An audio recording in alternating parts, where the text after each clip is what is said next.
तो Amit sir, gold और silver ने गजब की रफ्तार पकड़ी थी, लेकिन आज रफ्तार धीमा होते दिखाई दे रहा है। क्या वजह है सर? क्या मुनाफा वसूली अब हावी होगी और गोल्ड सिल्वर में गिरावट देखने को मिलेगी? देखिए, बाजार ना, अपन ने लास्ट एपिसोड जब किया था तो अपन ने एक बात क्लियर कट कही थी, सुमित जी, कि 1,47,000 रुपए के ऊपर जब तक सस्टेन कर रहा है तब तक बाजार मीडियम टर्म में 1,56,000 रुपए तक टेस्ट कर सकता है। हाई पोस्ट किया 1,55,834 का, और वहां से आज हम वापस से गिरावट देख रहे हैं 1,51,923 रुपए के आसपास का लो टेस्ट करके अभी बाजार बढ़ रहे हैं। सीधी सीधी वजह थी इसकी डॉलर इंडेक्स और क्रूड ऑयल में गिरावट आई। गोल्ड ने आउट परफॉर्म किया आज। वापस से क्रूड आज लोअर स्तर से आज वापस से थोड़ा रिकवरी दिखा रहा है। तो क्रूड एक मेजर भूमिका निभा रहा है गोल्ड की वोलेटिलिटी के लिए, प्लस डॉलर। तो मुझे ऐसा लगता है गोल्ड में अभी भी रेंज बाउंड बाजार रहने की उम्मीद है अगले हफ्ते भी, और अगले हफ्ते कोई मेजर फंडामेंटल इकोनॉमिक डेटा भी नहीं है। एक ही रिस्क फैक्टर है, जो है ट्रम्प साहब। तो प्रीतम सर, अब आते हैं आप पर। गोल्ड सिल्वर को तो हमने समझ लिया है कि गोल्ड सिल्वर में क्या कुछ होने वाला है, किस तरीके से मार्केट का रुख बना हुआ है। अब सर शेयर बाजार की बात कर लेते हैं। सर शेयर बाजार में क्या लग रहा है सर, अगले वीक किस तरह से स्ट्रेटजी अपनानी चाहिए, क्या कुछ करना चाहिए, किन लेवल का ध्यान रखना चाहिए निवेशकों को जहां से मुनाफा बनाया जा सकता है? जी यस, अगर निफ्टी में देखेंगे तो पहला तो हमारे लिए हर्डल था 24,200 24,300 का लेवल। अब उसका ब्रेकआउट हमें देखने को मिला है।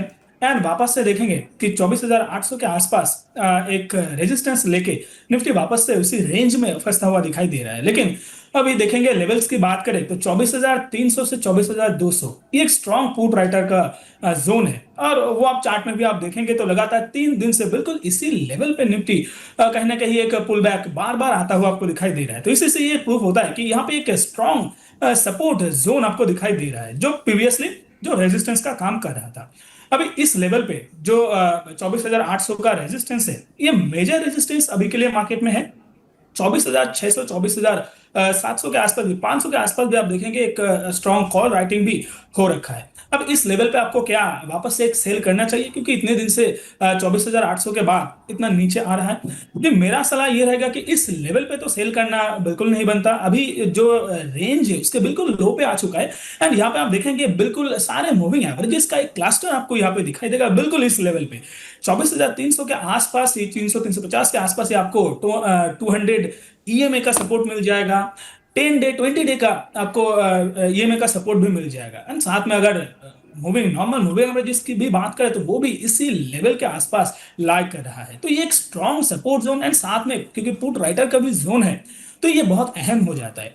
तो अगर ये लेवल टूटता है तो मुझे लगता है कि निफ्टी आपको वापस से 23,800 तक भी टेस्ट करता हुआ दिखाई दे सकता है। लेकिन उससे पहले छोटा सा 24,150 के आसपास, 24,100 के आसपास एक साइकोलॉजिकल लेवल है, तो वहां पे थोड़ा आपको रुकता हुआ दिखाई दे सकता है। लेकिन शॉर्ट टर्म में मुझे नहीं लगता कि निफ्टी वापस से उस रेंज में इतनी जल्दी आ जाएगा। एंड मुझे लगता है कि ओके। इस लेवल पे आपको एक बाय ऑन डीप का ही व्यू यहाँ पे रखना चाहिए, क्योंकि बॉटम के आसपास ऑलरेडी आ चुका है।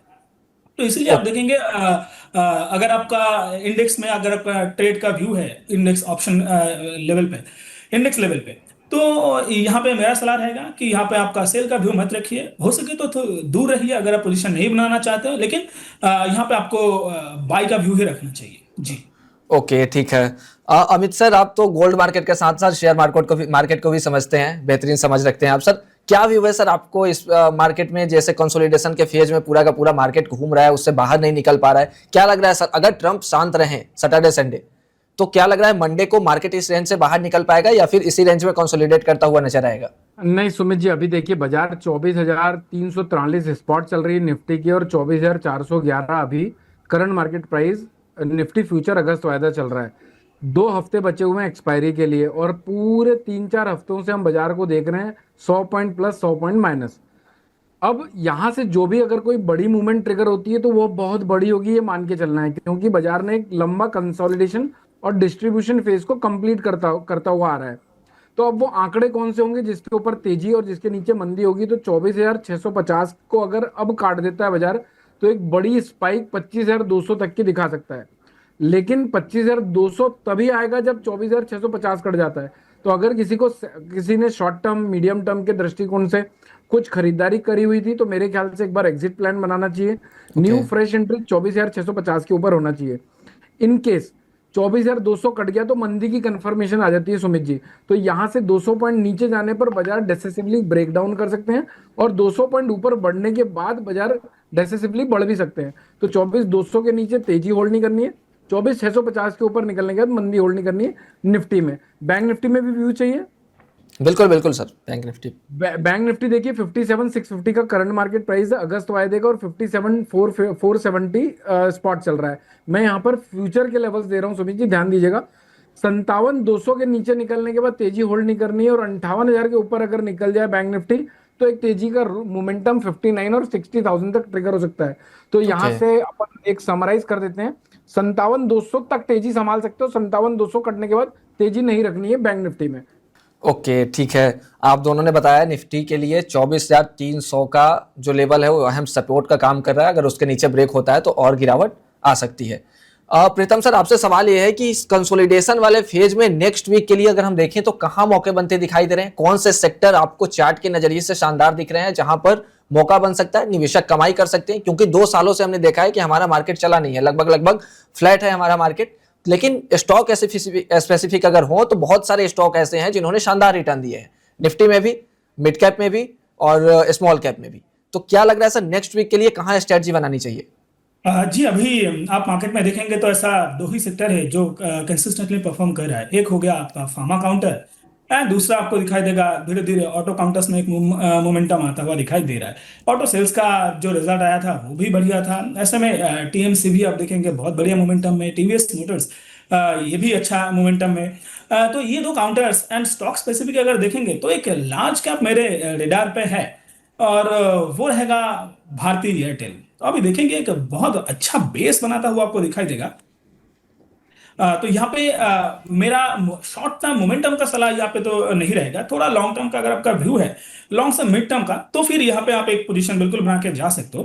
काउंटर हम और भी नीचे से भारतीय एयरटेल को हमें देखते आ रहे हैं। अच्छा एक बेस बनाया है, लो बना था लगभग 1740 के आसपास है, अभी 1996 के लेवल पे चल रहा है। तो मुझे लगता है कि यहाँ पे भी आप एक पोजीशन बिल्कुल बना के जा सकते हो। टेलीकॉम सेक्टर पे कुछ दिन से एक मोमेंटम दिखाई दे रहा था। एंड देखिए ओवरऑल निफ्टी की बात करें तो वो रेंज बाउंड अभी ट्रेड कर रहा है, लेकिन स्टॉक स्पेसिफिक मुझे ये काउंटर बहुत ही अच्छा लग रहा है। तो इस लेवल पे बिल्कुल आप खरीदारी करके जा सकते हो।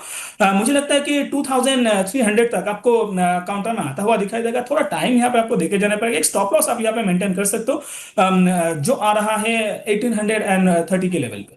यहाँ पे एक स्टॉप लॉस लगा के आप इस काउंटर को थोड़ा मिड टर्म के व्यू से आप बिल्कुल यहाँ पे होल्ड करके जा सकते हो। दूसरा और एक काउंटर मुझे अच्छा लगता है, ये भी थोड़ा मिड टर्म का व्यू आपको रखना चाहिए। काउंटर है औरोबिंदो फार्मा। अब औरोबिंदो फार्मा ये भी देखेंगे, ये आपका मोमेंटम से ज्यादा अच्छा रहेगा कि काउंटर को आपको एक पोर्टफोलियो का हिस्सा बना ले थोड़ा लॉन्ग टर्म के लिए। काउंटर आप देखेंगे ऑल टाइम हाई के आसपास चल रहा है, and kind of cup and handle जैसा पैटर्न भी यहाँ पे बनता हुआ दिखाई दे रहा है। आज थोड़ा 2% से नीचे चल रहा है, लेकिन मुझे लगता है कि इस लेवल पे आप बिल्कुल यहाँ पे एक पोजीशन बना के जा सकते हो। ब्रेकआउट भी दे चुका है, एंड थोड़ा टाइम करेक्शन में यहाँ पे आपको हो सकता है कि दिखाई दे। लेकिन मुझे लगता है कि इन 6 to 7 मंथ्स या फिर उससे भी पहले मुझे लगता है कि 2000 तक काउंटर आने का पॉसिबिलिटी है। एक स्टॉप लॉस यहाँ पे मैं सजेस्ट करना चाहूंगा 1470 के लेवल पे। तो ये दो काउंटर मुझे बहुत ही पसंद आ रहा है। शॉर्ट टर्म का नहीं, थोड़ा लॉन्ग टर्म का व्यू रखना यहाँ पे ज्यादा सेफ रहेगा। ओके, थोड़ा सा लॉन्ग टर्म का व्यू रखें।